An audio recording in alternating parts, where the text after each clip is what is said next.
অবশেষে বৃহস্পতিবার মধ্যরাতে মিরপুর, গুলশান, কারওয়ান বাজার সহ রাজধানীর বেশিরভাগ জায়গায় মুষলধারে বৃষ্টি হয়েছে।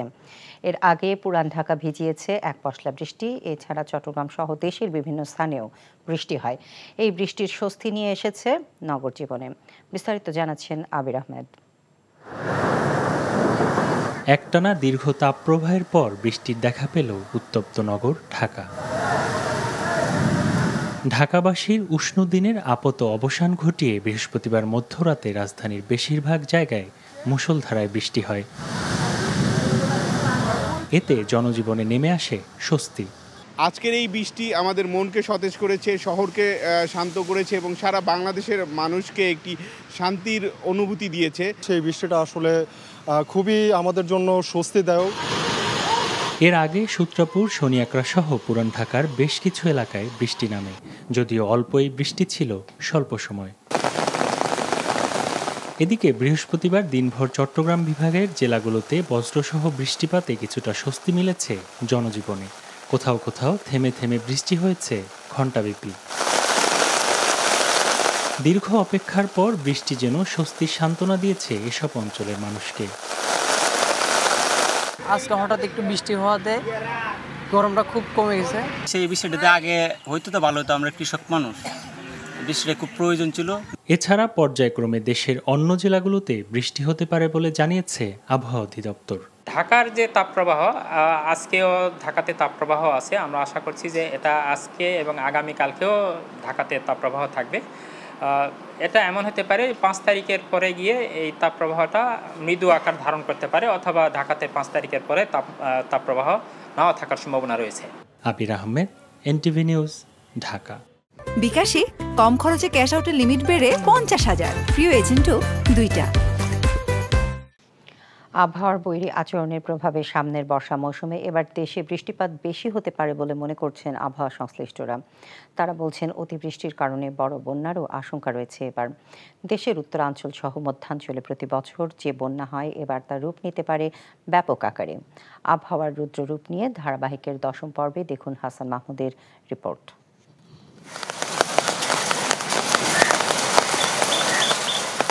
বৃষ্টি এ যেন স্বস্তি আর তাপপ্রবাহের শাস্তি থেকে মুক্তির পথ।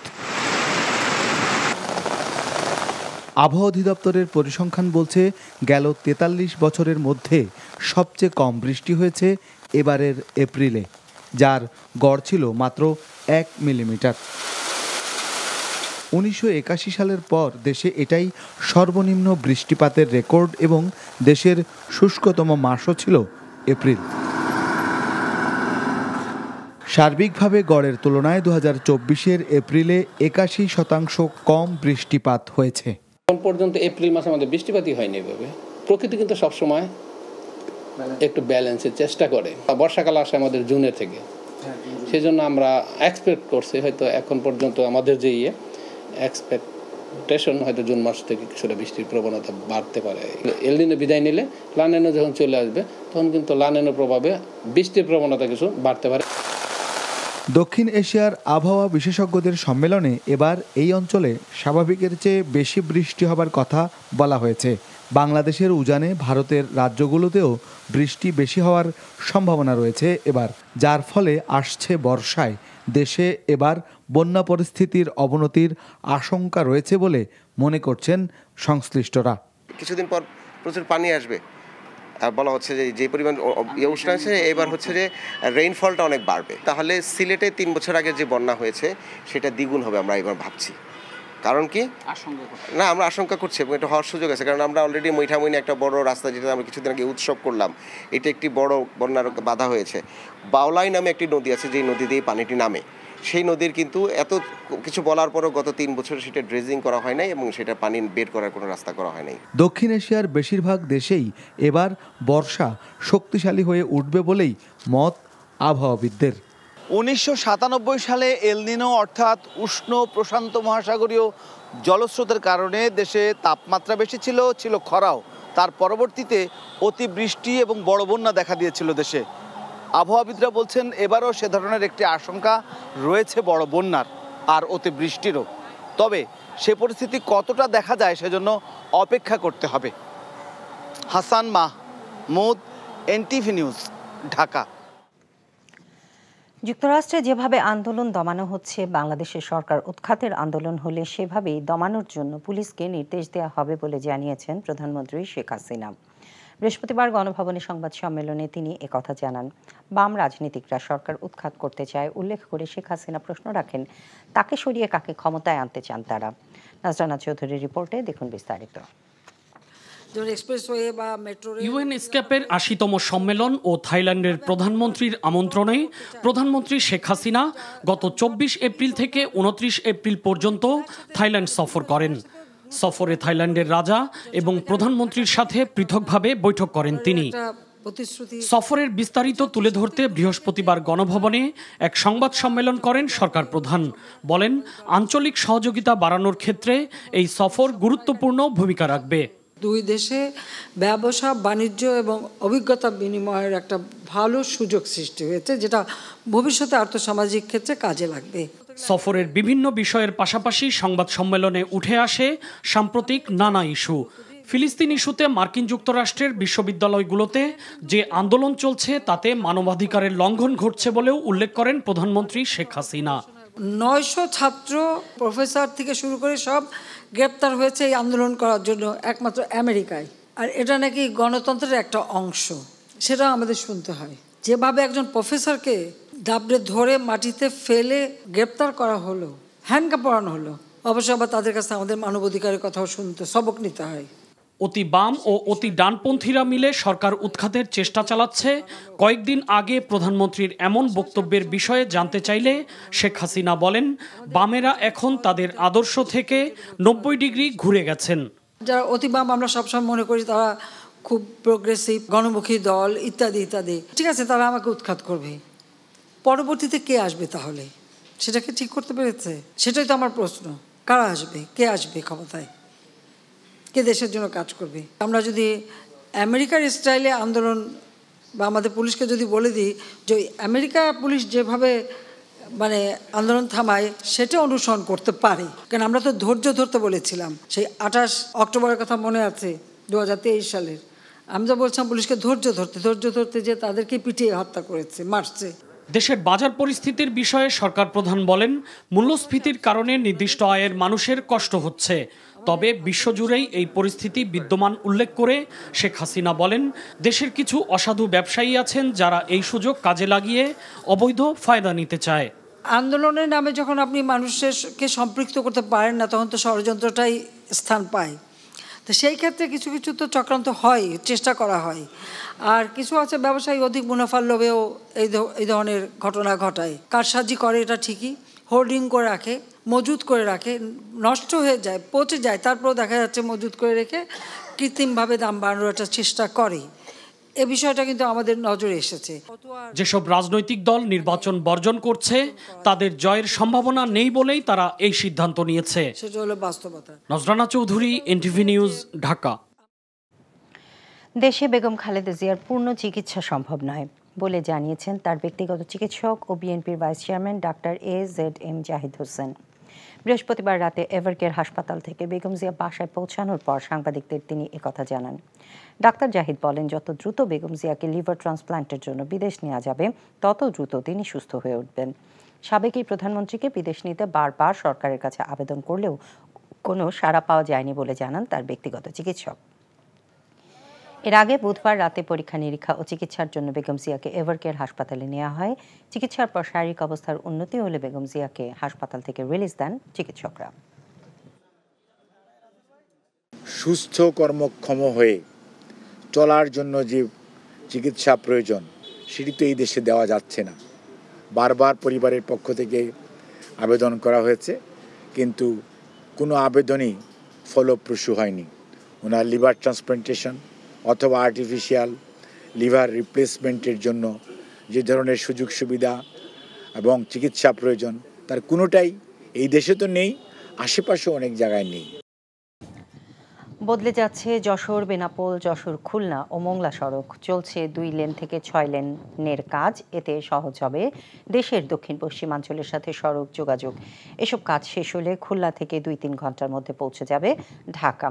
আজিজুল ইসলামের ক্যামেরায় খুলনা থেকে মোহাম্মদ আবু তৈয়বের পাঠানো রিপোর্ট। পদ্মা সেতুর কারণে দেশের দক্ষিণ পশ্চিমাঞ্চলের যোগাযোগ ব্যবস্থার ব্যাপক পরিবর্তন হয়েছে। যোগাযোগ ব্যবস্থা সহজ হয়ে পরিবর্তন এসেছে অর্থনীতিতে। খুব সহজে এখন পণ্য পরিবহন করা যায় ওইসব অঞ্চল থেকে। আর এখন চলছে খুলনা যশোর বেনাপোল এবং যশোর খুলনা মংলা সড়ক 2 লেন থেকে 4 লেনে উন্নীতকরণের কাজ। 2 লেনের কারণে এই সড়কে প্রায় ঘটত দুর্ঘটনা। আর সড়কে বেহাল দশার কারণে দুর্ভোগের পাশাপাশি ঢাকা যেতে নির্ধারিত সময়ের চেয়ে দ্বিগুণ সময় লাগত যাত্রীদের। কিন্তু দৃশ্যপট পরিবর্তন হয়েছে। একই সাথে যশোর থেকে ফুলতলা হয়ে মোংলা পর্যন্ত চলছে 6 লেনের কাজ। এই কার্যক্রমগুলো চালু হলে আমাদের যে লক্ষ্য সেটি হলো, আমরা জানি অনেকে যে আমাদের যে আন্তর্দেশীয় বাণিজ্য যেটা আছে ইন্ডিয়ার সঙ্গে বাংলাদেশ বলেন, তো সেই ক্ষেত্রে আমাদের এই নড়াইল কানেক্টিভিটি বা বেনাপোলকে যদি আমরা ঢাকার সঙ্গে কানেক্ট করতে পারি, তাহলে এটি আমাদের এই ভারতের সঙ্গে বাংলাদেশের যে আন্তর্দেশীয় বাণিজ্যকে অনেক সম্প্রসারণ করবে, সেভাবে একটা অর্থনৈতিক সমৃদ্ধি অর্জিত হবে। সড়ক দুটি প্রশস্ত হলে যোগাযোগ ব্যবস্থায় আমূল পরিবর্তন আসবে বলে জানালেন খুলনা 2 আসনের সংসদ সদস্য। তবে কাজের মান নিয়ে প্রশ্ন তুলেছেন খুলনা সড়ক পরিবহন মালিক শ্রমিক ঐক্য পরিষদের সভাপতি। আমাদের এই কাজ অনেক দূর আগিয়েছে। আমার মনে হয় যে শীঘ্রই সামনে আমাদের এই প্রক্রিয়া এবং এই টাকা স্যাংশন হয়ে আসবে, তাতে খুলনার মানুষ বিশেষ উপকার পাবে। এবং আমাদের যেরকম এখন আমরা যেরকম 3 ঘন্টায় ঢাকায় যেতে পারছি, 1 ঘন্টায় গোপালগঞ্জ যাচ্ছি, সেরকম আমাদের খুলনার মানুষ দিনে যে দিনে ফিরে আসতে পারবে। রাস্তা করার সময় যে প্রযুক্তি ইউজ করা হয়েছে, যে ম্যাটেরিয়াল ইউজ করেছে, এইগুলো জাস্টিফাই নয়। এখানে অনেক রকম কিন্তু জড়িত, কিন্তু আপনিও বোঝেন, আমিও বুঝি, আমরা সবাই বুঝি। দ্রুত কাজ শেষ করার দাবি এই রুটে চলাচলকারীদের। NTV news desk. জ্বালানি তেলের দাম বাড়িয়ে ভর্তুকি সমন্বয় না করে ব্যবসা করছে সরকার, এমন অভিযোগ করে জ্বালানি বিশেষজ্ঞরা বলছেন ইচ্ছে মতো দাম বাড়িয়ে জনগণকে জিম্মি করছে সরকার, যা নীতি পরিপন্থী। এছাড়া IMF এর শর্তের অজুহাতে জ্বালানি তেলের মূল্য সমন্বয়ের নামে দুর্নীতি বাড়ছে বলেও অভিযোগ বিশেষজ্ঞদের। মিসবাহ হাসানের রিপোর্ট। চাপে থাকা অর্থনীতি পুনরুদ্ধারে নানা শর্ত মেনে IMF এর কাছ থেকে ঋণ নিচ্ছে সরকার। এরই প্রেক্ষিতে প্রতি মাসে জ্বালানি তেলের দাম সমন্বয় করতে হচ্ছে। পরিসংখ্যান বলছে গেল 3 বছরের ব্যবধানে জ্বালানি তেলের দাম 100-এর ঘর ছাড়িয়েছে, যা চাপ সৃষ্টি করছে সমগ্র অর্থনীতিতে। অন্যদিকে সাম্প্রতিক বছরগুলোতে ভালো মুনাফা করছে বাংলাদেশ পেট্রোলিয়াম কর্পোরেশন BPC। বিশেষজ্ঞরা বলছেন মুনাফা সত্ত্বেও বারবার জ্বালানি তেলের দাম বৃদ্ধি অযৌক্তিক। একসময় ডিজেল আমাদের 1 মিলিয়ন টন ছিল, হ্যাঁ, সেটা এখন বেড়ে 6-7 মিলিয়ন টন হয়ে গেছে। তো 6-7 মিলিয়ন টনে ভর্তুকি সরকারে দেওয়া সম্ভব না, তা এটাকে আমরাকে মার্কেট বেস রাখতেই হবে। মার্কেট বেস থেকেও বেশি সরকার এখানে দাম নির্ণয় করছে, এটা আমি মনে করি ঠিক না। প্রকৃত আন্তর্জাতিক বাজারে যেই মূল্যটা হবে সেই মূল্যটাই ভোক্তাদের কাছ থেকে নেওয়া দরকার, স্পেশালি ডিজেলের, কারণ ডিজেল আমাদের অর্থনীতিতে অনেক জায়গায় খুব গুরুত্বপূর্ণ ভূমিকা পালন করে। তারা সমন্বয় করে ফর্মুলা তৈরি করে এইসব কাণ্ড কারখানা করেছে। তো এইটার একটা বড় বলতে পারেন যে অস্বচ্ছতার জায়গা, তারা প্রোটেকশন দিচ্ছে যে এই অটোমেটিক মাসে একবার দাম বাড়ানো কমানো। তো এটা একটা ভয়ঙ্কর রকমের জনগণকে জিম্মি করে ফেলা হয়েছে, এছাড়া আর কিছুই বলার নেই আমার। জ্বালানি তেলের দাম সমন্বয়ের অজুহাত মাত্র, বরং এভাবে কিছু ব্যবসায়ী গোষ্ঠীকে অতি মুনাফার সুযোগ করে দেওয়া হচ্ছে বলে অভিযোগ তাদের। দ্বিতীয় যে শোধনাগার তৈরি করছি আমরা, সেটা কেন বেসরকারি খাতে তৈরি করে ব্যয় বাড়াচ্ছি? তার মানে কি আসলে ব্যবসা তৈরি করছি তো, এবং সেটা তারপরে অসাধু ব্যবসা। এই ধরনের অন্যায়, অযৌক্তিক ব্যয়, লুণ্ঠনমূলক ব্যয় বৃদ্ধি যে একটা প্রাতিষ্ঠানিক ব্যবস্থা তৈরি হয়ে আসছিল এবং সেটা জোর করে আইন লঙ্ঘন করে করছিল বিপিসি, এখন বিআরসি আইন পরিবর্তন করে আর পাশাপাশি এই পদ্ধতি তৈরি করে একেবারে যৌগিকভাবে এই দুইটা কম্বাইন হয়েতে এটাকে একেবারে পুরা সুরক্ষা দিয়ে দিল। এছাড়া জ্বালানি তেল আমদানির ক্ষেত্রে নতুন উৎস খোঁজার পরামর্শ বিশেষজ্ঞদের। মিসবাহ হাসান, এনটিভি নিউজ, ঢাকা।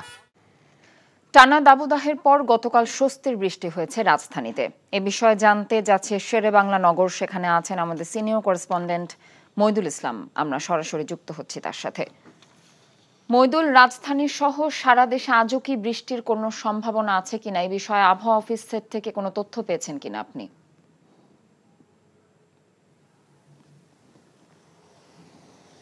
হ্যাঁ, সম্ভাবনা তো অবশ্যই আছে এবং আবহাওয়া অফিস বলছে যে আগামী 4-5 দিন এরকম বৃষ্টিপাত হবে। গতকাল যেরকম হয়েছিল রাতে এবং বিকেলে, সেরকম বৃষ্টিপাত আগামী 4-5 দিন হবে এবং সেরকমই আবহাওয়া অফিস জানিয়েছে। তো এবং আবহাওয়া অফিস আরও একটি জানিয়েছে যে গতকাল ঢাকায় 10 মিলিমিটারের মতো বৃষ্টিপাত হয়েছে এবং ঢাকার বেশিরভাগ জায়গাতে এই বৃষ্টিপাতটা হয়েছে এবং সারা বাংলাদেশের অনেক জায়গাতে এই বৃষ্টিপাত হয়েছে, বিশেষ করে চট্টগ্রাম, বরিশাল, সিলেট অঞ্চলে এবং সবচেয়ে বেশি বৃষ্টিপাত হয়েছে রাঙামাটি জেলায়, যেটা 67 মিলিমিটার আবহাওয়া অফিস জানিয়েছে। এবং এই বৃষ্টিপাতের যে ধারাবাহিকতা সেটা আগামী 4-5 দিন অব্যাহত থাকবে এবং 4-5 দিন পরে বলা যায় যে 7 তারিখের পরে প্রায় সপ্তাহখানেক বা তারও বেশি 10 দিনের মতো টানা আবার তাপপ্রবাহ হবে এবং তাপপ্রবাহের পরে বঙ্গোপসাগরে একটি লঘুচাপ তৈরি হতে পারে। সেটা 15 তারিখের এই মাসে 15 তারিখ বা 20 তারিখের মধ্যে সেই লঘুচাপটি তৈরি হয়ে সেটি ঘনীভূত হয়ে আরও নিম্নচাপের রূপ নিতে পারে বলে আবহাওয়া অফিস আমাদেরকে জানিয়েছে। এবং আজকে যে এখন যে এই মুহূর্তে বৃষ্টিপাত নেই কোথাও রাজধানীতে এবং ক্রমান্বয়ে তাপমাত্রা বাড়ছে এবং সেটা হয়তো বা 36 বা 37 ডিগ্রি পর্যন্ত উঠে যেতে পারে আজকে তাপমাত্রা বিকেল 3টার নাগাদ এবং দেশের সর্বোচ্চ তাপমাত্রাও এরকম 40 ডিগ্রি বা 41 ডিগ্রি উঠতে পারে, সেটা যশোর, চুয়াডাঙ্গা বা কুষ্টিয়া অঞ্চলে। এবং গতকালও এই চুয়াডাঙ্গার তাপমাত্রা ছিল 41.8 ডিগ্রি সেলসিয়াস এবং আজকেও সেই রকমই অব্যাহত থাকতে পারে এবং তাপমাত্রা আসলে এই 40 ডিগ্রি বা 39 ডিগ্রি বা 41 ডিগ্রি এরকমই থাকবে এবং এর পাশাপাশি বিভিন্ন জায়গায় বিচ্ছিন্নভাবে বৃষ্টিপাত হবে, এরকমই জানিয়েছে আবহাওয়া অফিস। কথা দর্শক, গাজীপুরের ট্রেন দুর্ঘটনার খবর জানতে যাচ্ছে জয়দেবপুরে, সেখানে আছেন আমাদের সিনিয়র করেসপন্ডেন্ট নাসির আহমেদ। আমরা সরাসরি যুক্ত হচ্ছি তার সাথে। নাসির, ট্রেন দুর্ঘটনার হতাহতের এই মুহূর্তে কি তথ্য আছে আপনার কাছে এবং কতক্ষণ নাগাদ পর ট্রেন চলাচল স্বাভাবিক হতে পারে বলে মনে করছেন?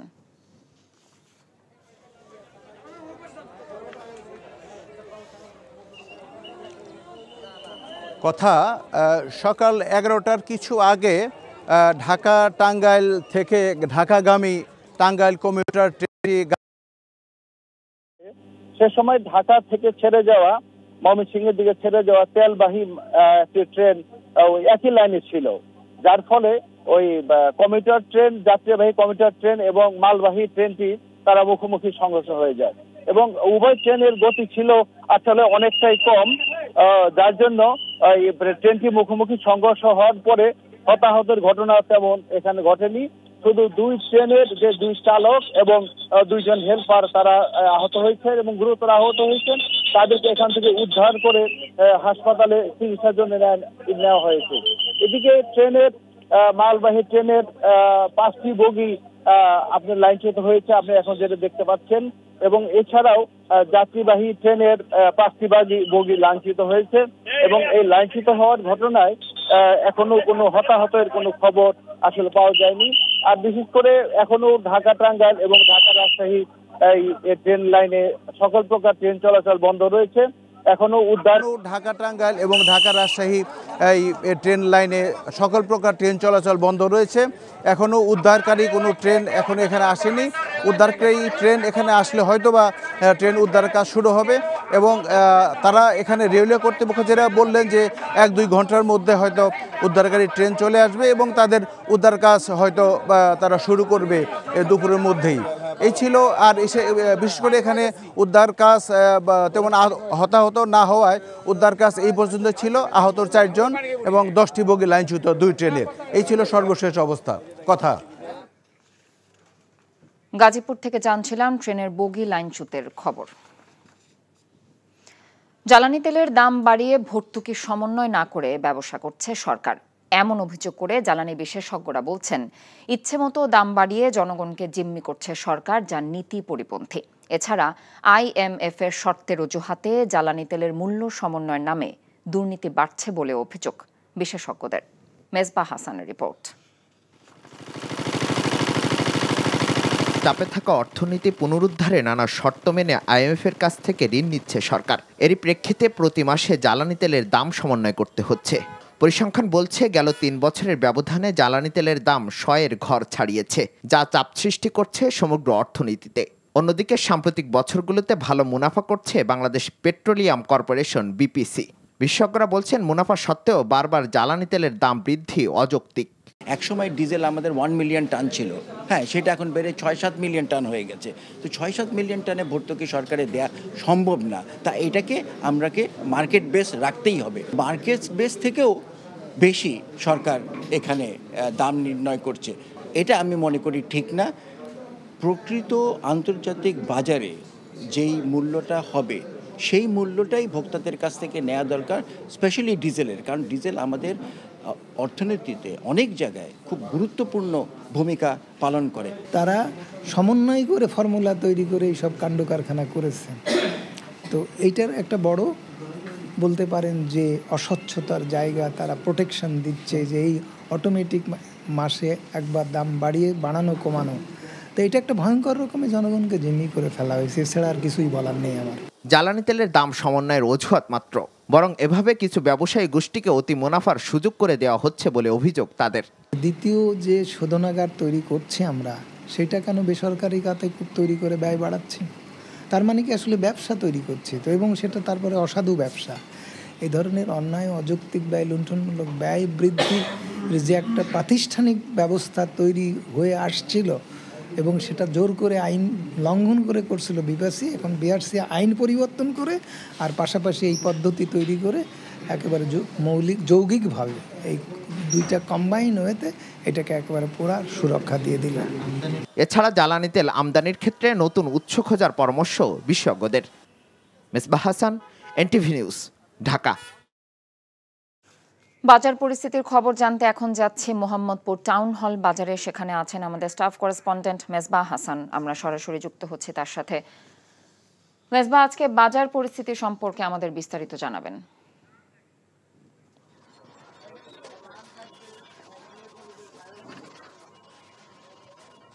কথা তীব্র গ্রীষ্মের উত্তাপ তো আছেই, বৃষ্টিতে কিছুটা নগর জুড়ে কিছুটা 70% সকাল থেকে কিন্তু সেই উত্তাপ ছড়ছে, সেই সাথে কিন্তু বাজারের উত্তাপটাও কিন্তু একটু বেশিই বলা যায়। আমরা গেল কয়েকদিন যাবৎ রমজানে ঈদের পরে সবজির দাম কিছুটা স্বস্তিতে ফিরলেও এখন কিন্তু সেই সবজির দাম আবারও বেড়ে গিয়েছে। আমরা শুধু প্রতিটি সবজির দাম আসলে প্রায় 30 থেকে 40 টাকা পর্যন্ত বাড়তেই বিক্রি হচ্ছে। পটল আমরা গেল 3-4 দিন আগেও সেটি 30 থেকে 40 টাকা পেত, এখন সেটি 70 থেকে 80 টাকা পর্যন্ত বিক্রি হচ্ছে। সেই সাথে এরকম প্রতিটি সবজির দাম কিন্তু বেড়েছে। সেই সাথে মুরগির দামও যদি আমরা বলে থাকি, মুরগির দাম কিন্তু গেল 2-3 দিন কিন্তু এটা বেড়েই চলেছে। এখন 220 থেকে 30 টাকা হচ্ছে, যা 2 দিন আগেও ছিল 190 থেকে 80 টাকা পর্যন্ত ব্রয়লার মুরগির দাম। এবং সোনালির দিকে গেলেও আমরা সেটা দেখতে পাই, সেটি 350 টাকা পর্যন্ত ছিল, এখন কিন্তু 380 টাকা পর্যন্ত বিক্রি হচ্ছে। এই সামনে কুরবানি ঈদ, এই সামনে রেখে কিন্তু মশলার বাজারও কিন্তু আমরা অস্থিরতা দেখেছি। দেশি আদার যে সংকট সেটা কিন্তু এখন থেকেই শুরু হয়েছে। এছাড়া যদি মাছের বাজারের কথা বলি, সেই মাছের বাজারেও কিন্তু অধিকাংশ মাছের কিন্তু দাম বেশি। আমরা ভোক্তাদের সাথে কথা বলছিলাম, সাধারণ মানুষ তারা যেটি বলছিলেন যে রমজানে যে ঊর্ধ্বগতির বাজার ছিল, রমজানে যে বাজার ছিল তার থেকেও এখন নিত্যপণ্যের দাম, প্রতিটি দ্রব্যমূল্যের দাম কিন্তু এখন বেড়েই চলছে। চালের বাজারেও কিন্তু আমরা দ্বিতীয় দফায় পর্যন্ত এখন পর্যন্ত চালের দাম কিন্তু বেড়েছে। এই ছিল বাজার নিয়ে সবশেষ কথা। জানছিলাম বাজার দরের খবর। 3 বছর পর কারাগার থেকে মুক্তি পেলেন হেফাজতে ইসলামের সাবেক কেন্দ্রীয় যুগ্ম মহাসচিব মাওলানা মামুনুল হক। সকালে গাজীপুরের কাশিমপুর কেন্দ্রীয় কারাগার থেকে জামিনে মুক্তি পান তিনি। তার মুক্তির খবরে কারাগারে ভিড় করেন কর্মী সমর্থকরা। কাশিমপুর হাই সিকিউরিটি কেন্দ্রীয় কারাগারের senior jail super Subrata Kumar Bala জানিয়েছেন, মাওলানা মামুনুল হক কাশিমপুর কারাগারে দীর্ঘদিন যাবৎ বন্দী হিসেবে ছিলেন। বৃহস্পতিবার বিকেলে তার জামিনের কাগজপত্র কারাগারে পৌঁছায়। অনেকগুলো মামলা থাকায় তা যাচাই বাছাই করা হয়। 2021 সালের 18 এপ্রিল মোহাম্মদপুরের মাদ্রাসা থেকে মাওলানা মামুনুল হককে গ্রেফতার করে পুলিশ। সাবেক অ্যাটর্নি জেনারেল ও বিএনপি চেয়ারপারসনের উপদেষ্টা অ্যাডভোকেট এজে মোহাম্মদ আলীর মরদেহ আজ দেশে আনা হবে। সন্ধ্যা 6টায় সিঙ্গাপুর থেকে মরদেহ ঢাকায় আনা হবে। আগামীকাল বাদ জোহর ধানমন্ডির তাকওয়া মসজিদে প্রথম নামাজের জানাজা অনুষ্ঠিত হবে। বাদ আসর সুপ্রিম কোর্ট প্রাঙ্গণে দ্বিতীয় জানাজা শেষে বনানী কবরস্থানে দাফন করা হবে এজে মোহাম্মদ আলীকে। গতকাল সিঙ্গাপুরের মাউন্ট এলিজাবেথ হাসপাতালে চিকিৎসাধীন অবস্থায় মৃত্যুবরণ করেন বরেণ্য এই আইনজীবী। বদলে যাচ্ছে যশোর বেনাপোল, যশোর খুলনা ও মোংলা সড়ক। চলছে 2 লেন থেকে 6 লেনের কাজ। এতে সহজ হবে দেশের দক্ষিণ পশ্চিমাঞ্চলের সাথে সড়ক যোগাযোগ। এসব কাজ শেষ হলে খুলনা থেকে 2-3 ঘন্টার মধ্যেই পৌঁছানো যাবে ঢাকা। আজিজুল ইসলামের ক্যামেরায় খুলনা থেকে মোহাম্মদ আবু তৈয়বের পাঠানো রিপোর্ট। পদ্মা সেতুর কারণে দেশের দক্ষিণ পশ্চিমাঞ্চলের যোগাযোগ ব্যবস্থার ব্যাপক পরিবর্তন হয়েছে। যোগাযোগ ব্যবস্থা সহজ হয়ে পরিবর্তন এসেছে অর্থনীতিতে। খুব সহজে এখন পণ্য পরিবহন করা যায় ওইসব অঞ্চল থেকে। আর এখন চলছে খুলনা যশোর বেনাপোল এবং যশোর খুলনা মংলা সড়ক 2 লেন থেকে 4 লেনে উন্নীতকরণের কাজ। 2 লেনের কারণে এই সড়কে প্রায় ঘটত দুর্ঘটনা। আর সড়কে বেহাল দশার কারণে দুর্ভোগের পাশাপাশি ঢাকা যেতে নির্ধারিত সময়ের চেয়ে দ্বিগুণ সময় লাগত যাত্রীদের। কিন্তু দৃশ্যপট পরিবর্তন হয়েছে। একই সাথে যশোর থেকে ফুলতলা হয়ে মোংলা পর্যন্ত চলছে 6 লেনের কাজ। এই কার্যক্রমগুলো চালু হলে আমাদের যে লক্ষ্য সেটি হলো, আমরা জানি অনেকে যে আমাদের যে আন্তঃদেশীয় বাণিজ্য যেটা আছে ইন্ডিয়ার সঙ্গে বাংলাদেশ বলেন, তো সেই ক্ষেত্রে আমাদের এই নড়াইল কানেক্টিভিটি বা বেনাপোলকে যদি আমরা ঢাকার সঙ্গে কানেক্ট করতে পারি, তাহলে এটি আমাদের এই ভারতের সঙ্গে বাংলাদেশের যে আন্তঃদেশীয় বাণিজ্যকে অনেক সম্প্রসারণ করবে, সেভাবে একটা অর্থনৈতিক সমৃদ্ধি অর্জিত হবে। সড়ক দুটি প্রশস্ত হলে যোগাযোগ ব্যবস্থায় আমূল পরিবর্তন আসবে বলে জানালেন খুলনা 2 আসনের সংসদ সদস্য। তবে কাজের মান নিয়ে প্রশ্ন তুলেছেন খুলনা সড়ক পরিবহন মালিক শ্রমিক ঐক্য পরিষদের সভাপতি। আমাদের এই কাজ অনেক দূর এগিয়েছে। আমার মনে হয় যে শীঘ্রই সামনে আমাদের এই প্রক্রিয়া এবং এই টাকা স্যাংশন হয়ে আসবে। তাতে খুলনার মানুষ বিশেষ উপকার পাবে এবং আমাদের যেরকম এখন আমরা যেরকম 3 ঘন্টায় ঢাকায় যেতে পারছি, 1 ঘন্টায় গোপালগঞ্জ যাচ্ছি, সেরকম আমাদের খুলনার মানুষ দিনে যে দিনে ফিরে আসতে পারবে। রাস্তা করার সময় যে প্রযুক্তি ইউজ করা হয়েছে, যে ম্যাটেরিয়ালস ইউজ করেছে, এইগুলো জাস্টিফাই নয়। এখানে অনেক রকম কিন্তু জড়িত। কিন্তু আপনিও বোঝেন, আমিও বুঝি, আমরা সবাই বুঝি। দ্রুত কাজ শেষ করার দাবি এই রুটে চলাচলকারীদের। NTV news desk. বিকাশে কম খরচে ক্যাশ আউটের লিমিট বেড়ে 50,000। প্রিয় এজেন্টও 2টা। আবহাওয়ার বৈরী আচরণের প্রভাবে সামনের বর্ষা মৌসুমে এবার দেশে বৃষ্টিপাত বেশি হতে পারে বলে মনে করছেন আবহাওয়া সংশ্লিষ্টরা। তারা বলছেন অতিবৃষ্টির কারণে বড় বন্যারও আশঙ্কা রয়েছে এবার। দেশের উত্তরাঞ্চল সহ মধ্যাঞ্চলে প্রতি বছর যে বন্যা হয়, এবার তার রূপ নিতে পারে ব্যাপক আকারে। আবহাওয়ার রুদ্র রূপ নিয়ে ধারাবাহিকের 10ম পর্বে দেখুন হাসান মাহমুদের রিপোর্ট।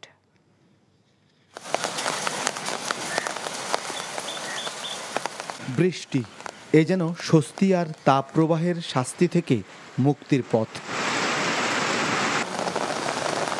আবহাওয়া অধিদপ্তরের পরিসংখ্যান বলছে, গেল 43 বছরের মধ্যে সবচেয়ে কম বৃষ্টি হয়েছে এবারের এপ্রিলে, যার গড় ছিল মাত্র 1 মিলিমিটার।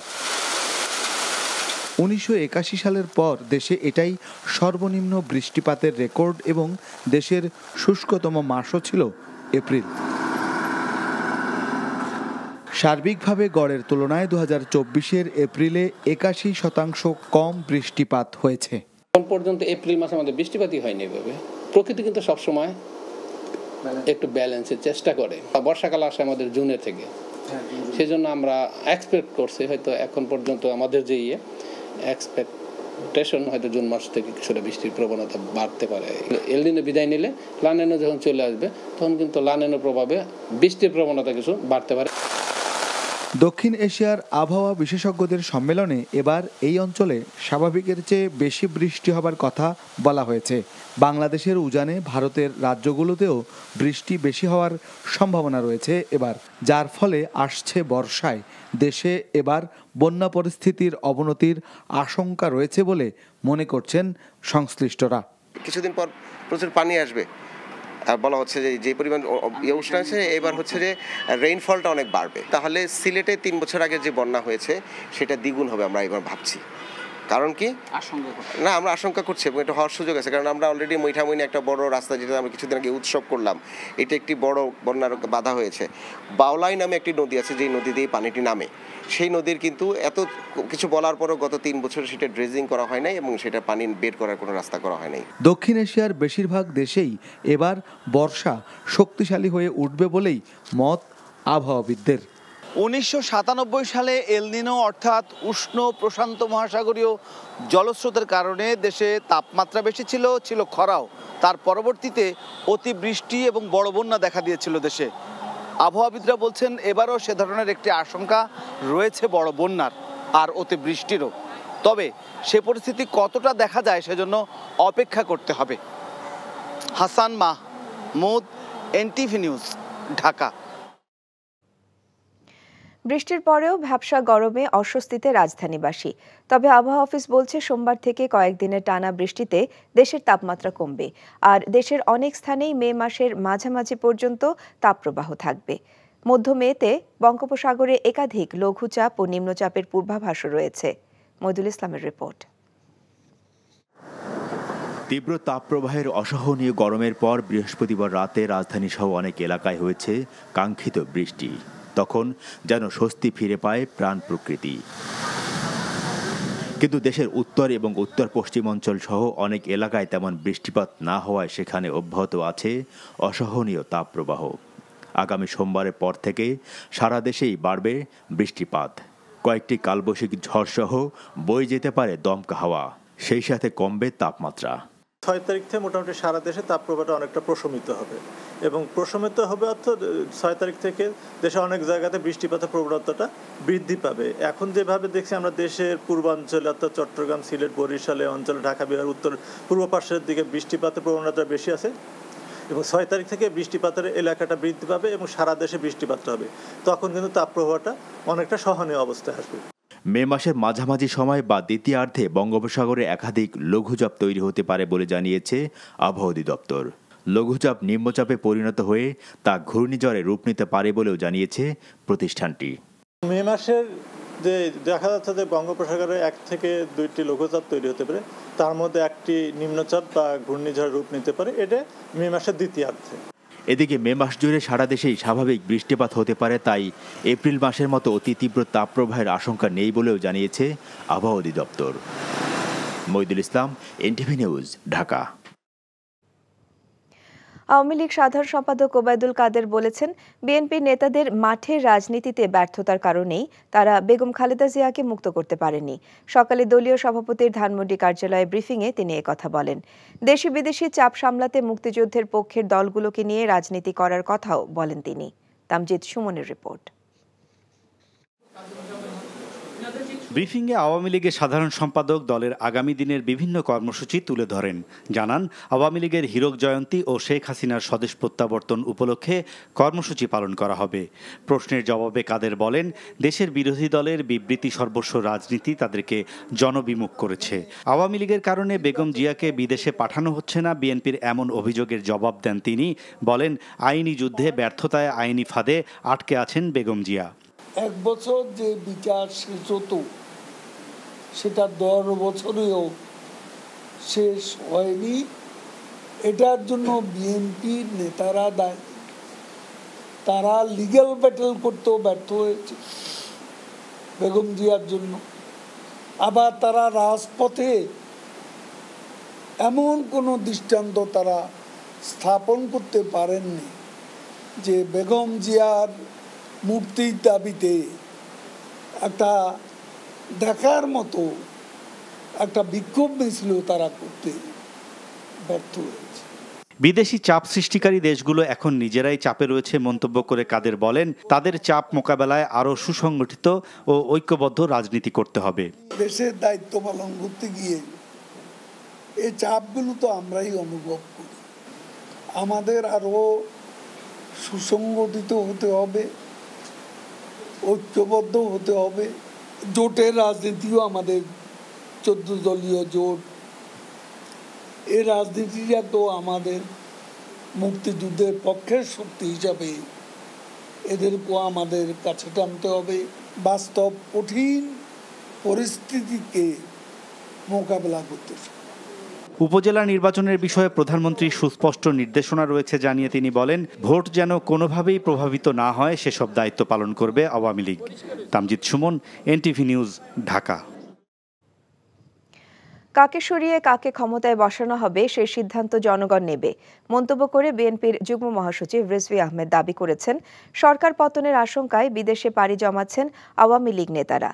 রাজধানীর উত্তরায় সাধারণ মানুষের মাঝে বিশুদ্ধ পানি ও খাবার স্যালাইন বিতরণ অনুষ্ঠানে এসব কথা বলেন তিনি। দলের নেতাদের বিভিন্ন মামলায় কারাগারে পাঠানো হলেও আন্দোলন অব্যাহত থাকবে বলে মন্তব্য করেন তিনি। বিএনপি নেতৃত্ব সংকটে ভুগছে ওবায়দুল কাদেরের এমন বক্তব্যের জবাবে রিজভী পাল্টা প্রশ্ন করেন, শেখ হাসিনার পরে আওয়ামী লীগের নেতা কে?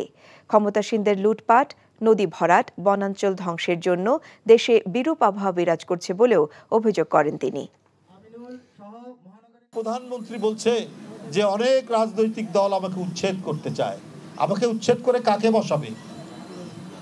আরে আপনাকে উচ্ছেদ করা আর কাউকে বসানো এই দায়িত্ব কার? কোনো রাজনৈতিক দলের নয়, এই দায়িত্ব তো জনগণের।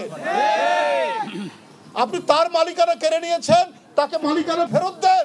জনগণই ঠিক করবে কোন রাজনৈতিক দলকে ক্ষমতায় বসাবে না বসাবে। ভারতের আধিপত্য থেকে, ভারতের আগ্রাসন থেকে রুখে দাঁড়ানোর অঙ্গীকার ব্যক্ত করে দেশের স্বাধীনতা রক্ষা করেছিল। আর আপনারা হবেন মীর জাফরের মতো বিকৃত।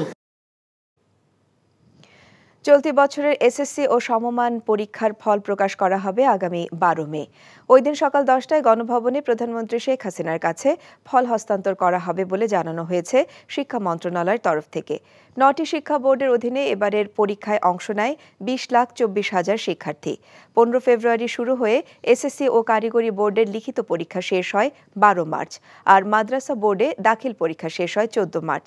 সাধারণ লিখিত পরীক্ষা শেষের 60 দিনের মধ্যে ফল প্রকাশ করা হয়। রমজানের পর আবারও অস্থির নিত্যপণ্যের বাজার। প্রায় প্রতিটি সবজির দাম বেড়েছে 20 থেকে 40 টাকা পর্যন্ত। মুরগির দামও বেড়েছে কেজিতে 20 থেকে 30 টাকা। কোরবানির ঈদ সামনে রেখে বেড়েছে মশলার দামও। বিক্রেতাদের দাবি, তীব্র গরমের প্রভাব পড়েছে নিত্যপণ্যের দামে, আর ক্রেতারা দায়ী করছেন মনিটরিং না থাকা ও বিক্রেতাদের কারসাজিকে। মেজবাহ হাসানের রিপোর্ট। গার্মেন্টস কর্মী নীলিমা আক্তার গ্রীষ্মের এই খরতাপে বাজার ঘুরে কিনেছেন 2 পদের শাক, ছোট মাছ, ঢেঁড়স। তাতেই যেন শূন্য হাত। ছুটির দিনে নিজের সন্তানের মাংস খাওয়ানোর ইচ্ছে থাকলেও সেই ইচ্ছা অধরায় রয়ে গেল। মুরগি, মাছ, মাংস তো অনেক দাম। মুরগি কিনতে চেয়েছিলেন? চাইছিলাম কিন্তু কিনলাম না। এটাই সবচেয়ে কম দামি মাছ বাজারে, মাছের ভিতরে। নিত্যপণ্যের ঊর্ধ্বমুখীর বাজারে দিনভর মুরগি বিক্রি করা কর্মচারীদের খাবার প্লেটেও শেষ কবে মাংস উঠেছে তাদের সাবলীল জবাবেই তা জানান দেয়। কাজ করে দিনের মধ্যে 500 টাকা বেতন পাই, চাল কিনতে গেলে মাছ কেনার টাকা হয় না, মাছ কিনতে গেলে তো মুরগি তো দূরে থাক ভাই। আমরা বাজারে তো আইতেই পারি না, রাস্তাঘাটে যে ফুটপাতে যেগুলো বলে টাউন হলে আমাদের মতন লোক আইতে খরচ করতে পারে না। প্রতিদিনই যেন বাড়ছে দাম। এক সপ্তাহে পেঁপের কেজিতে বেড়েছে 40 টাকা, পটলের কেজিও 80 টাকা। বেড়েছে কাঁচামরিচের ঝাঁঝও। স্বস্তি নেই মুরগিতে। মানে হঠাৎ দাম বেড়ে গেছে, কিছু আমরা বুঝতে পারতেছি না। কিন্তু রোজার পরে অনেক বাড়তি দাম, গরমে মনে করেন অনেক গরম তো সবজি অনেক নষ্ট হয়ে যেতেছে। মানভেদে দামের তারতম্য স্বাভাবিক হলেও দোকানভেদে দামের ব্যবধান যেন ব্যবসায়ীদের কারসাজিরই ইঙ্গিত। এক এক দোকানে এক এক রকম দাম। কাঁচামরিচ একটা 25 টাকা, 25 আর 250 গ্রাম, আর গেলে 30, 8 টাকা 40, 8 টাকা 50। পাগল, সব পাগল বানিয়ে লেগেছে মানুষের। ঈদের পর দ্বিতীয় দফায় বেড়েছে চালের দাম। গরুর মাংস বিক্রি হচ্ছে আগের বাড়তি দামে, তবে বেড়েছে মাছের দাম। লাগামহীন এই নিত্যপণ্যের বাজার নিয়ে রয়েছে ক্রেতাদের অনেক প্রশ্ন। কেউ বা বলছে বাজার সিন্ডিকেট, কেউ বা বলছে ব্যবসায়ীদের কারসাজি।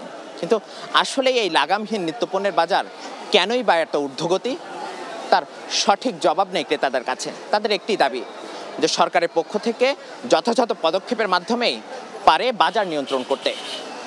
মিসবাহ হাসান, এনটিভি নিউজ, ঢাকা। জ্বালানি তেলের দাম বাড়িয়ে ভর্তুকি সমন্বয় না করে ব্যবসা করছে সরকার, এমন অভিযোগ করে জ্বালানি বিশেষজ্ঞরা বলছেন ইচ্ছে মতো দাম বাড়িয়ে জনগণকে জিম্মি করছে সরকার, যা নীতি পরিপন্থী। এছাড়া IMF এর শর্তের অজুহাতে জ্বালানি তেলের মূল্য সমন্বয়ের নামে দুর্নীতি বাড়ছে বলে অভিযোগ বিশেষজ্ঞদের। মিসবাহ হাসানের আরেকটি রিপোর্ট। চাপে থাকা অর্থনীতি পুনরুদ্ধারে নানা শর্ত মেনে IMF এর কাছ থেকে ঋণ নিচ্ছে সরকার। এরই প্রেক্ষিতে প্রতি মাসে জ্বালানি তেলের দাম সমন্বয় করতে হচ্ছে। পরিসংখ্যান বলছে গেল 3 বছরের ব্যবধানে জ্বালানি তেলের দাম 100-এর ঘর ছাড়িয়েছে, যা চাপ সৃষ্টি করছে সমগ্র অর্থনীতিতে। অন্যদিকে সাম্প্রতিক বছরগুলোতে ভালো মুনাফা করছে বাংলাদেশ পেট্রোলিয়াম কর্পোরেশন BPC। বিশেষজ্ঞরা বলছেন মুনাফা সত্ত্বেও বারবার জ্বালানি তেলের দাম বৃদ্ধি অযৌক্তিক। একসময় ডিজেল আমাদের 1 মিলিয়ন টন ছিল, হ্যাঁ, সেটা এখন বেড়ে 6-7 মিলিয়ন টন হয়ে গেছে। তো 6-7 মিলিয়ন টনে ভর্তুকি সরকারের দেয়া সম্ভব না, তা এটাকে আমরাকে মার্কেট বেস রাখতেই হবে। মার্কেট বেস থেকেও বেশি সরকার এখানে দাম নির্ণয় করছে, এটা আমি মনে করি ঠিক না। প্রকৃত আন্তর্জাতিক বাজারে যেই মূল্যটা হবে সেই মূল্যটাই ভোক্তাদের কাছ থেকে নেওয়া দরকার, স্পেশালি ডিজেলের, কারণ ডিজেল আমাদের অর্থনীতিতে অনেক জায়গায় খুব গুরুত্বপূর্ণ ভূমিকা পালন করে। তারা সমন্বয় করে ফর্মুলা তৈরি করে এইসব কাণ্ড কারখানা করেছে। তো এইটার একটা বড় বলতে পারেন যে অস্বচ্ছতার জায়গা, তারা প্রোটেকশন দিচ্ছে যে এই অটোমেটিক মাসে একবার দাম বাড়ানো কমানো। তো এটা একটা ভয়ঙ্কর রকমের জনগণকে জিম্মি করে ফেলা হয়েছে, এছাড়া আর কিছুই বলার নেই আমার। জ্বালানি তেলের দাম সমন্বয়ের অজুহাত মাত্র, বরং এভাবে কিছু ব্যবসায়ী গোষ্ঠীকে অতি মুনাফার সুযোগ করে দেওয়া হচ্ছে বলে অভিযোগ তাদের। দ্বিতীয় যে শোধনাগার তৈরি করছি আমরা, সেটা কেন বেসরকারি খাতে তৈরি করে ব্যয় বাড়াচ্ছি? তার মানে কি আসলে ব্যবসা তৈরি করছি তো, এবং সেটা তারপরে অসাধু ব্যবসা।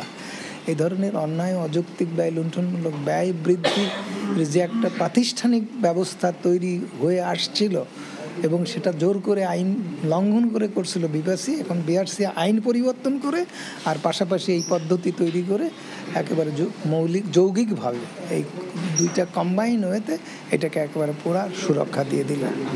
এছাড়া জ্বালানি তেল আমদানির ক্ষেত্রে নতুন উৎস খোঁজার পরামর্শ বিশেষজ্ঞদের। মেসবাহ হাসান, এনটিভি নিউজ, ঢাকা। বৃষ্টির পরেও ভ্যাপসা গরমে অস্বস্তিতে রাজধানীবাসী। তবে আবহাওয়া অফিস বলছে সোমবার থেকে কয়েকদিনের টানা বৃষ্টিতে দেশের তাপমাত্রা কমবে। আর দেশের অনেক স্থানেই মে মাসের মাঝামাঝি পর্যন্ত তাপপ্রবাহ থাকবে। মধ্য মেতে বঙ্গোপসাগরে একাধিক লঘুচাপ ও নিম্নচাপের পূর্বাভাস রয়েছে। মইদুল ইসলামের রিপোর্ট। বদলে যাচ্ছে যশোর বেনাপোল, যশোর খুলনা এবং মোংলা সড়ক। চলছে 2 লেন থেকে 6 লেনের কাজ। এতে সহজ হবে দেশের দক্ষিণ পশ্চিমাঞ্চলের সাথে সড়ক যোগাযোগ। এসব কাজ শেষ হলে খুলনা থেকে 3 ঘন্টার মধ্যে পৌঁছে যাবে ঢাকা। আজিজুল ইসলামের ক্যামেরায় খুলনা থেকে মোহাম্মদ আবু তৈয়বের পাঠানো রিপোর্ট। পদ্মা সেতুর কারণে দেশের দক্ষিণ পশ্চিমাঞ্চলের যোগাযোগ ব্যবস্থার ব্যাপক পরিবর্তন হয়েছে। যোগাযোগ ব্যবস্থা সহজ হয়ে পরিবর্তন এসেছে অর্থনীতিতে। খুব সহজে এখন পণ্য পরিবহন করা যায় ওইসব অঞ্চল থেকে। আর এখন চলছে খুলনা যশোর বেনাপোল এবং যশোর খুলনা মংলা সড়ক 2 লেন থেকে 4 লেনে উন্নীতকরণের কাজ। 2 লেনের কারণে এই সড়কে প্রায় ঘটত দুর্ঘটনা। আর সড়কে বেহাল দশার কারণে দুর্ভোগের পাশাপাশি ঢাকা যেতে নির্ধারিত সময়ের চেয়ে দ্বিগুণ সময় লাগত যাত্রীদের। কিন্তু দৃশ্যপট পরিবর্তন হয়েছে। একই সাথে যশোর থেকে ফুলতলা হয়ে মোংলা পর্যন্ত চলছে 6 লেনের কাজ। এই কার্যক্রমগুলো চালু হলে আমাদের যে লক্ষ্য সেটি হলো, আমরা জানি অনেকে যে আমাদের যে আন্তঃদেশীয় বাণিজ্য যেটা আছে ইন্ডিয়ার সঙ্গে বাংলাদেশ বলেন, তো সেই ক্ষেত্রে আমাদের এই নড়াইল কানেক্টিভিটি বা বেনাপোলকে যদি আমরা ঢাকার সঙ্গে কানেক্ট করতে পারি, তাহলে এটি আমাদের এই ভারতের সঙ্গে বাংলাদেশের যে আন্তর্দেশীয় বাণিজ্যকে অনেক সম্প্রসারণ করবে, সেভাবে একটা অর্থনৈতিক সমৃদ্ধি অর্জিত হবে।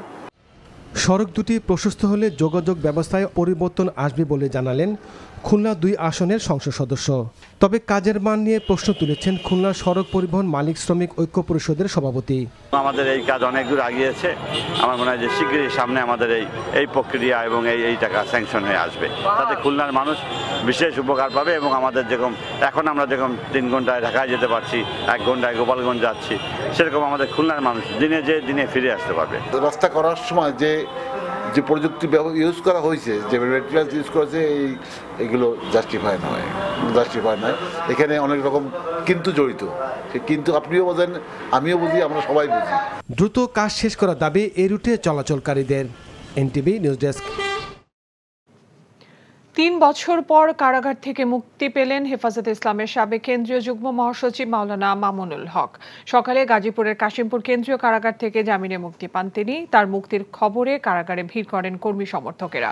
কাশিমপুর হাই সিকিউরিটি কেন্দ্রীয় কারাগারের senior jail super Subrata Kumar Bala জানিয়েছেন, মাওলানা মামুনুল হক কাশিমপুর কারাগারে দীর্ঘদিন যাবৎ বন্দী হিসেবে ছিলেন।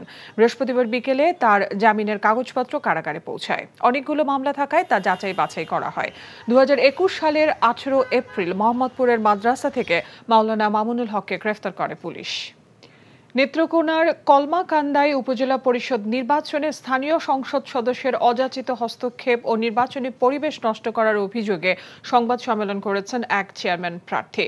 দুপুরে কলমাকান্দার উপজেলা মোড়ে চেয়ারম্যান প্রার্থী মোস্তাফিজুর রহমান চয়ন সংবাদ সম্মেলনে বলেন, স্থানীয় এমপি মোস্তাক আহমেদ রুহি ভোটারদেরকে মোবাইলে হুমকি, তার সমর্থকদের উপর হামলা, মিথ্যা মামলা দেয়া সহ নানাভাবে নির্বাচনে প্রভাব বিস্তার করছে।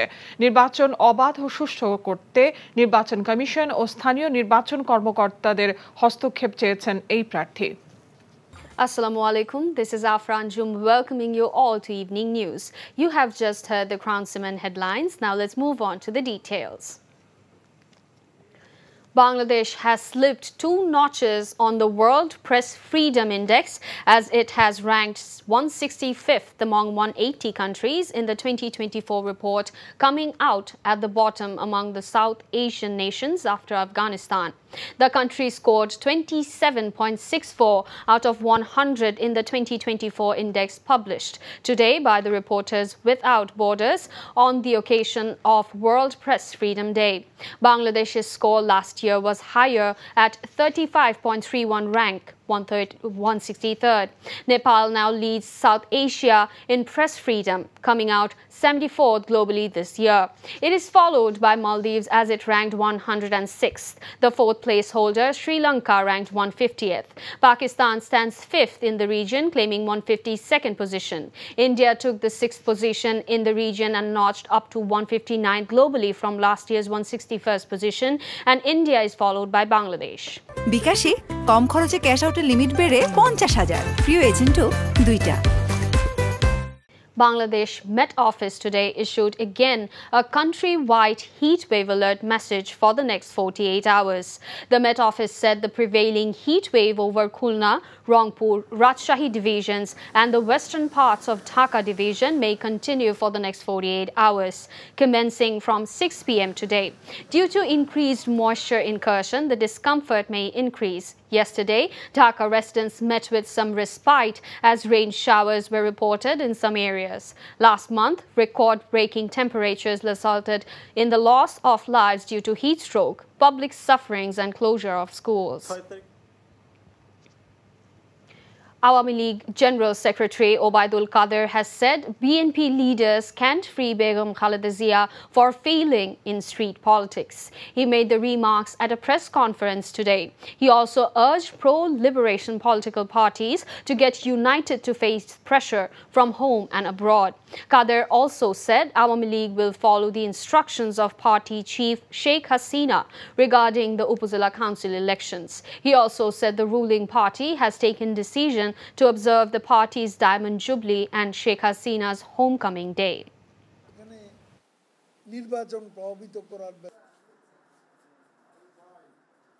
এক বছর যে বিচার শেষ হতো সেটা 10 বছরেও শেষ হয়নি। এটার জন্য বিএনপির নেতারা দায়ী। তারা লিগ্যাল ব্যাটল করতেও ব্যর্থ হয়েছে বেগম জিয়ার জন্য। আবার তারা রাজপথে এমন কোনো দৃষ্টান্ত তারা স্থাপন করতে পারেননি যে বেগম জিয়ার মুক্তির দাবিতে একটা দেখার মতো একটা বিক্ষোভ মিছিলও তারা করতে ব্যর্থ হয়েছে। BNP leader Rizvi Ahmed said people will decide who will stay in power or who will be ousted. He also alleged that Awami League leaders are fleeing the country fearing ouster the government. He said this while addressing a distribution program of pure drinking water and saline among thirsty city residents in the capital's Uttara today. The BNP leader said the country's temperature is rising due to ruling party men's unbridled corruption, looting, land and river grabbing. প্রধানমন্ত্রী বলছে যে অনেক রাজনৈতিক দল আমাকে উচ্ছেদ করতে চায়। আমাকে উচ্ছেদ করে কাকে বসাবে? আরে আপনাকে উচ্ছেদ করা আর কাউকে বসানো এই দায়িত্ব কার? কোনো রাজনৈতিক দলের নয়। এই দায়িত্ব তো জনগণের। আপনি তার মালিকানা কেড়ে নিয়েছেন, তাকে মালিকানা ফেরত দেন। জনগণই ঠিক করবে কোন রাজনৈতিক দলকে ক্ষমতায় বসাবে না বসাবে। ভারতের আধিপত্য থেকে ভারতের আগ্রাসন থেকে রুখে দাঁড়ানোর অঙ্গীকার ব্যক্ত করে দেশের স্বাধীনতা রক্ষা করেছিল। আর আপনারা হবেন মীর জাফরের মতো বিকৃত। বৃষ্টির পরেও ভ্যাপসা গরমে অস্বস্তিতে রাজধানীবাসী। তবে আবহাওয়া অফিস বলছে সোমবার থেকে কয়েকদিনের টানা বৃষ্টিতে তাপমাত্রা কমবে। আর দেশের অনেক স্থানেই মে মাসের মাঝামাঝি পর্যন্ত তাপপ্রবাহ থাকবে। মধ্য মেতে বঙ্গোপসাগরে একাধিক লঘুচাপ এবং নিম্নচাপের পূর্বাভাসও রয়েছে। বজ্রপাত থেকে নিরাপদে থাকার পরামর্শ তাদের। মইদুল ইসলামের রিপোর্ট। তীব্র তাপপ্রবাহের অসহনীয় গরমের পর বৃহস্পতিবার রাতে রাজধানী সহ অনেক এলাকায় হয়েছে কাঙ্ক্ষিত বৃষ্টি। তখন যেন স্বস্তি ফিরে পায় প্রাণ প্রকৃতি। কিন্তু দেশের উত্তর এবং উত্তর পশ্চিমাঞ্চল সহ অনেক এলাকায় তেমন বৃষ্টিপাত না হওয়ায় সেখানে অব্যাহত আছে অসহনীয় তাপপ্রবাহ। আগামী সোমবারের পর থেকে সারা দেশেই বাড়বে বৃষ্টিপাত। কয়েকটি কালবৈশাখী ঝড়সহ বয়ে যেতে পারে দমকা হাওয়া। সেই সাথে কমবে তাপমাত্রা। 6 তারিখ থেকে মোটামুটি সারা দেশে তাপপ্রবাহটা অনেকটা প্রশমিত হবে এবং প্রশমিত হবে অর্থাৎ 6 তারিখ থেকে দেশে অনেক জায়গাতে বৃষ্টিপাতের প্রবণতাটা বৃদ্ধি পাবে। এখন যেভাবে দেখছি আমরা দেশের পূর্বাঞ্চলে অর্থাৎ চট্টগ্রাম, সিলেট, বরিশালে অঞ্চল, ঢাকা বিভাগ, উত্তর পূর্ব পাশের দিকে বৃষ্টিপাতের প্রবণতা বেশি আছে এবং 6 তারিখ থেকে বৃষ্টিপাতের এলাকাটা বৃদ্ধি পাবে এবং সারা দেশে বৃষ্টিপাতটা হবে। তখন কিন্তু তাপপ্রবাহটা অনেকটা সহনীয় অবস্থায় আসবে। মে মাসের মাঝামাঝি সময় বা দ্বিতীয়ার্ধে বঙ্গোপসাগরে একাধিক লঘুচাপ তৈরি হতে পারে বলে জানিয়েছে আবহাওয়া অধিদপ্তর। লঘুচাপ নিম্নচাপে পরিণত হয়ে তা ঘূর্ণিঝড়ে রূপ নিতে পারে বলেও জানিয়েছে প্রতিষ্ঠানটি। মে মাসের যে দেখা যাচ্ছে যে বঙ্গোপসাগরে 1 থেকে 2টি লঘুচাপ তৈরি হতে পারে, তার মধ্যে একটি নিম্নচাপ বা ঘূর্ণিঝড় রূপ নিতে পারে। এটা মে মাসের দ্বিতীয়ার্ধে। এদিকে মে মাস জুড়ে সারা দেশেই স্বাভাবিক বৃষ্টিপাত হতে পারে, তাই এপ্রিল মাসের মতো অতি তীব্র তাপপ্রবাহের আশঙ্কা নেই বলেও জানিয়েছে আবহাওয়া অধিদপ্তর। মইদুল ইসলাম, এনটিভি নিউজ, ঢাকা। আবহাওয়ার বৈরী আচরণের প্রভাবে সামনের বর্ষা মৌসুমে এবারে দেশে বৃষ্টিপাত বেশি হতে পারে বলে মনে করছেন আবহাওয়া সংশ্লিষ্টরা। তারা বলছেন অতিবৃষ্টির কারণে বড় বন্যারও আশঙ্কা রয়েছে। এবার দেশের উত্তরাঞ্চল সহ মধ্যাঞ্চলে প্রতি বছর যে বন্যা হয়, এবারে তার রূপ নিতে পারে ব্যাপক আকারে। আবহাওয়ার রুদ্র রূপ নিয়ে বিশেষ ধারাবাহিকের 10ম পর্বে দেখবেন হাসান মাহমুদের রিপোর্ট।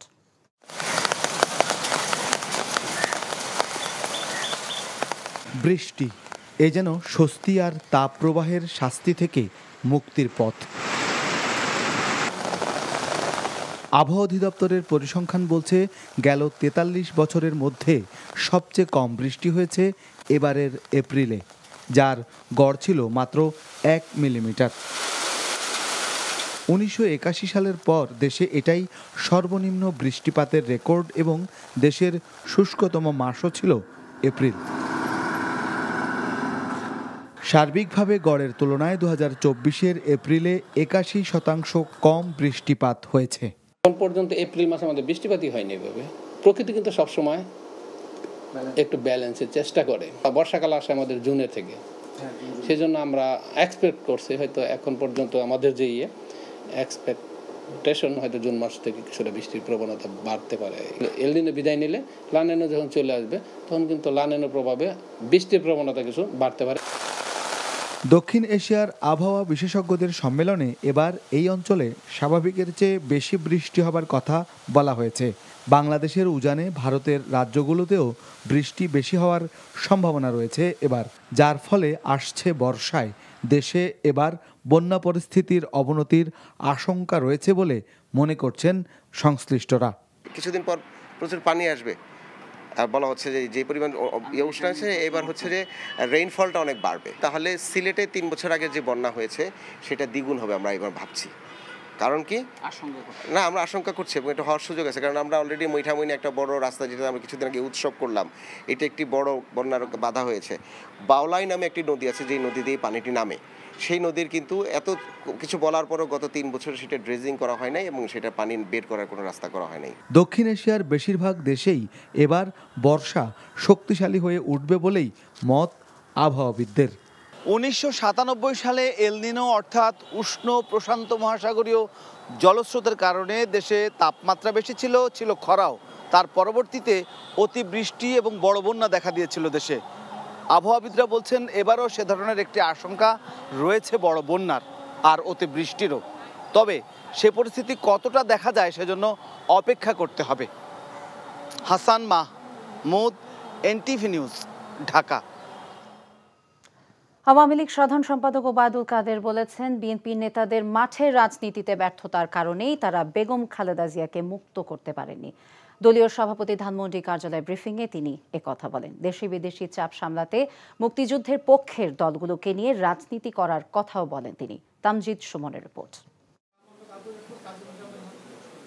ব্রিফিংয়ে আওয়ামী লীগের সাধারণ সম্পাদক দলের আগামী দিনের বিভিন্ন কর্মসূচি তুলে ধরেন।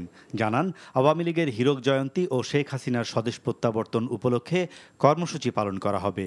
প্রশ্নের জবাবে কাদের বলেন, দেশের বিরোধী দলের বিবৃতি সর্বস্ব রাজনীতি তাদেরকে জনবিমুখ করেছে।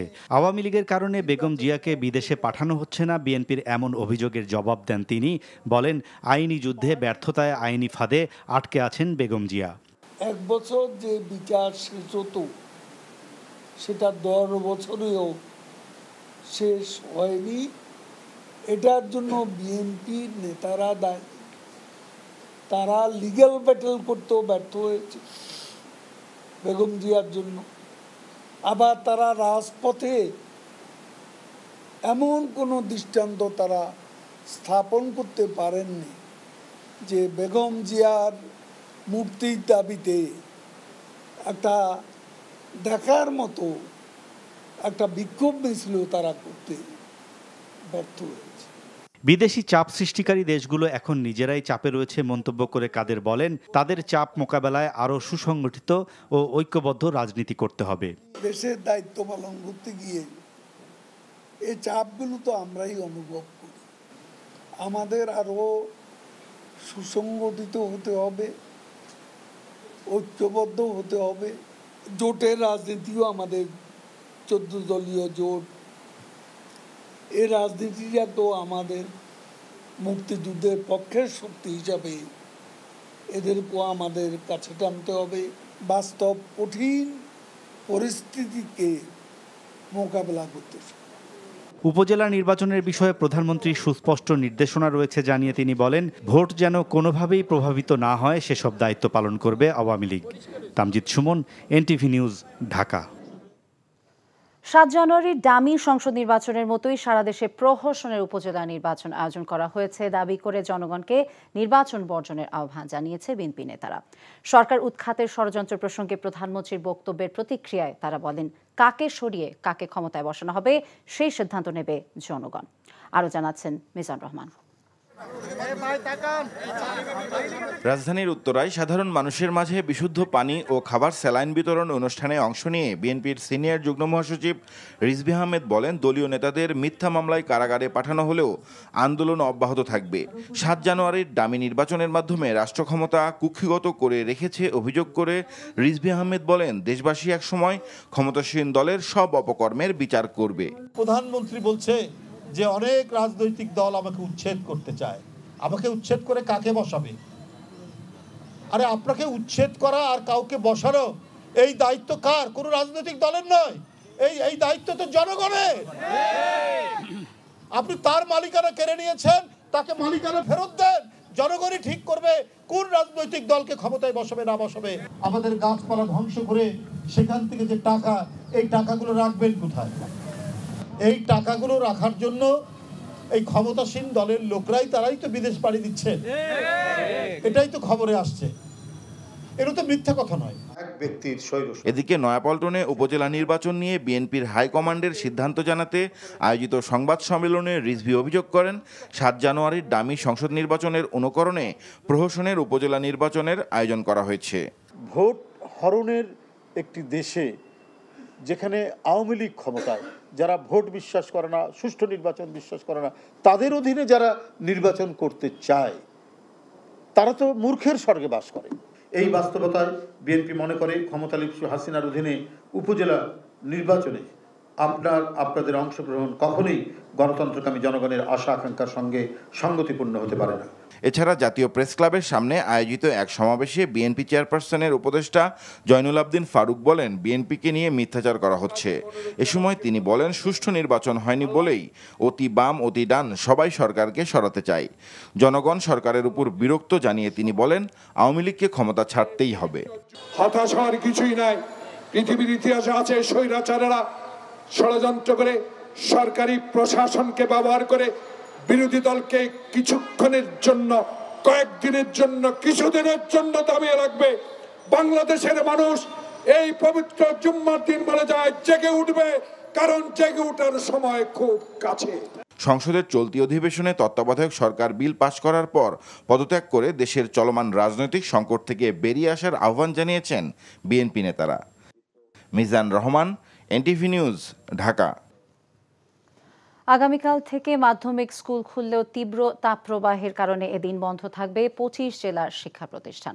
শিক্ষা মন্ত্রণালয় এক সংবাদ বিজ্ঞপ্তিতে জানায়, খুলনা এবং রাজশাহী বিভাগের সব জেলা, ঢাকা বিভাগের ঢাকা এবং টাঙ্গাইল, চট্টগ্রাম বিভাগের চাঁদপুর, রংপুর বিভাগের রংপুর, কুড়িগ্রাম, দিনাজপুর এবং নীলফামারী জেলার সব মাধ্যমিক বিদ্যালয়, কলেজ, মাদ্রাসা এবং কারিগরি শিক্ষা প্রতিষ্ঠান আগামীকাল বন্ধ থাকবে। তীব্র তাপপ্রবাহের কারণে আবহাওয়া অধিদপ্তরের পূর্বাভাসের ভিত্তিতে এই সিদ্ধান্ত নেওয়া হয়েছে বলে সংবাদ বিজ্ঞপ্তিতে জানানো হয়। এদিকে প্রাথমিক ও গণশিক্ষা মন্ত্রণালয় জানিয়েছে, প্রাথমিক বিদ্যালয়গুলো আগামী রোববার থেকে খুলবে। চলতি বছরের এসএসসি এবং সমমানের পরীক্ষার ফল প্রকাশ করা হবে আগামী 12 মে। ওই দিন সকাল 10টায় গণভবনে প্রধানমন্ত্রী শেখ হাসিনার কাছে ফল হস্তান্তর করা হবে বলে জানানো হয়েছে শিক্ষা মন্ত্রণালয়ের তরফ থেকে। 9টি শিক্ষা বোর্ডের অধীনে এবারের পরীক্ষায় অংশ নেয় 20,24,000 শিক্ষার্থী। 15 ফেব্রুয়ারি শুরু হয়ে এসএসসি এবং কারিগরি বোর্ডের লিখিত পরীক্ষা শেষ হয় 12 মার্চ, আর মাদ্রাসা বোর্ডের দাখিল পরীক্ষা শেষ হয় 14 মার্চ। সাধারণত লিখিত পরীক্ষা শেষ হবার 60 দিনের মধ্যে ফল প্রকাশ করা হয়। রমজানের পর আবারও অস্থির নিত্যপণ্যের বাজার। প্রায় প্রতিটি সবজির দাম বেড়েছে 20 থেকে 40 টাকা পর্যন্ত। মুরগির দামও বেড়েছে কেজিতে 20 থেকে 30 টাকা। কোরবানির ঈদকে সামনে রেখে বেড়েছে মশলার দামও। বিক্রেতাদের দাবি, তীব্র গরমের প্রভাব পড়ছে নিত্যপণ্যের দামে, আর ক্রেতারা দায়ী করেছেন মনিটরিং না থাকা এবং বিক্রেতাদের কারসাজিকে। মেজবাহ হাসানের রিপোর্ট। গার্মেন্টস কর্মী নীলিমা আক্তার গ্রীষ্মের এই খরতাপে বাজার ঘুরে কিনেছেন 2 পদের শাক, ছোট মাছ, ঢেঁড়স। তাতেই যেন শূন্য হাত। ছুটির দিনে নিজের সন্তানের মাংস খাওয়ানোর ইচ্ছে থাকলেও সেই ইচ্ছা অধরায় রয়ে গেল। মুরগি, মাছ, মাংস তো অনেক দাম। মুরগি কিনতে চেয়েছিলেন? চাইছিলাম কিন্তু কিনলাম না। এটাই সবচেয়ে কম দামি মাছ বাজারে, মাছের ভিতরে। নিত্যপণ্যের ঊর্ধ্বমুখীর বাজারে দিনভর মুরগি বিক্রি করা কর্মচারীদের খাবার প্লেটেও শেষ কবে মাংস উঠেছে তাদের সাবলীল জবাবেই তা জানান দেয়। কাজ করে দিনের মধ্যে 500 টাকা বেতন পাই, চাল কিনতে গেলে মাছ কেনার টাকা হয় না, মাছ কিনতে গেলে তো মুরগি তো দূরে থাক ভাই। আমরা বাজারে তো আইতেই পারি না, রাস্তাঘাটে যে ফুটপাতে যেগুলো বলে টাউন হলে আমাদের মতন লোক আইতে খরচ করতে পারে না। প্রতিদিনই যেন বাড়ছে দাম। এক সপ্তাহে পেঁপের কেজিতে বেড়েছে 40 টাকা, পটলের কেজিও 80 টাকা। বেড়েছে কাঁচামরিচের ঝাঁঝও। স্বস্তি নেই মুরগিতে। মানে হঠাৎ মিলি দাম বেড়ে গেছে, কিছু আমরা বুঝতে পারতেছি না। কিন্তু রোজার পরে অনেক বাড়তি দাম। গরমে মনে করেন অনেক গরম, তো সবজি অনেক নষ্ট হয়ে যেতেছে। মানভেদে দামের তারতম্য স্বাভাবিক হলেও দোকানভেদে দামের ব্যবধান যেন ব্যবসায়ীদের কারসাজিরই ইঙ্গিত। এক এক দোকানে এক এক রকম দাম। কাঁচামরিচ একটা 25 টাকা, 25 আর 250 গ্রাম, আর গেলে 30, 8 টাকা 40, 8 টাকা দিলে 50। পাগল, সব পাগল বানিয়ে লেগেছে মানুষের। ঈদের পর দ্বিতীয় দফায় বেড়েছে চালের দাম। গরুর মাংস বিক্রি হচ্ছে আগের বাড়তি দামে, তবে বেড়েছে মাছের দাম। লাগামহীন এই নিত্যপণ্যের বাজার নিয়ে রয়েছে ক্রেতাদের অনেক প্রশ্ন। কেউ বা বলছে বাজার সিন্ডিকেট, কেউ বা বলছে ব্যবসায়ীদের কারসাজি। কিন্তু আসলে এই লাগামহীন নিত্যপণ্যের বাজার কেনই বা এত ঊর্ধ্বগতি, তার সঠিক জবাব নেই ক্রেতাদের কাছে। তাদের একটি দাবি যে সরকারের পক্ষ থেকে যথাযথ পদক্ষেপের মাধ্যমেই পারে বাজার নিয়ন্ত্রণ করতে। মিসবাহ হাসান, এনটিভি নিউজ, ঢাকা। কষ্টি পাথরের মূর্তি এবং ধাতব মুদ্রার অবৈধ ব্যবসাকে কেন্দ্র করে অপহরণের ঘটনায় জড়িত 7 জনকে গ্রেফতার করেছে র্যাব। উদ্ধার করা হয়েছে অস্ত্র এবং গুলি। সকালে মিডিয়া সেন্টারে সংবাদ সম্মেলনে র্যাব 3-এর অধিনায়ক লেফটেন্যান্ট কর্নেল ফিরোজ কবির জানান, নারায়ণগঞ্জের ফতুল্লা থেকে আনোয়ার হোসেনকে অপহরণ করা হয়। প্রতারণার মাধ্যমে আত্মসাৎ করা 95 লাখ টাকা ফেরতের বিনিময়ে ভিকটিমকে ফেরত দেওয়ার কথা জানায় অপরাধীরা। বিষয়টি র্যাবকে জানালে বৃহস্পতিবার রাতে কেরানীগঞ্জ থেকে আনোয়ারকে উদ্ধার করা হয়। অপহরণের মূল হোতা খোকন হাজি দীর্ঘদিন ধরে মূল্যবান ধাতব মুদ্রা পাচার করত।